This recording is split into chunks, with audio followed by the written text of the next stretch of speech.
So when people say we are borrowing to do all these roads. When people talk about hunger, we are using this road to fight the hunger we met on ground. When people talk about insecurity, Your Excellency, you know that before this Abuja Kaduna started, there were a lot of insecurity. There were a lot of kidnapping. Today, since the president started this road, no one has been kidnapped on this corridor.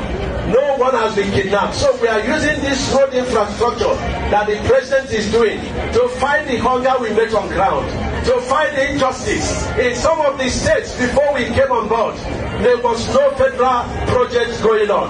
You know, Plateau is one of them. Gombe is one of them. Ebonyi is one of them.